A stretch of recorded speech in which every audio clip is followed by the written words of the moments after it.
Hey guys, আসসালামু আলাইকুম। Welcome to my video. খুলনায় একটু কাজ থাকায় আমি এবং আমার দুই আপু মিলে বের হই। আমাদের একটু ব্যাংকে কাজ ছিল, এই জন্য দৌলতপুরে আমরা ব্যাংকে কাজটা শেষ করি। শেষ করে আমরা একটা অটোতে করে আমরা যাই খুলনা ডাকবাংলা হেলাতলার মোড়ের দিকে।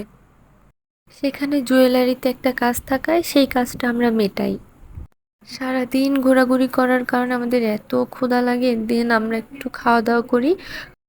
আসলে আমরা গেছিলাম হচ্ছে পিৎজা লজিতে। সেইখান থেকে আমরা একটা পিৎজা অর্ডার দিই, মেবি 12।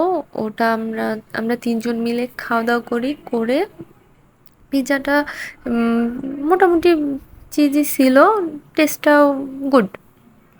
পিৎজাটা আমার কাছে ভালোই লাগছে, খারাপ লাগে নাই। দেন আমি পিৎজাটা খাই, আমরা সবাই মিলে পিৎজাটা খাই।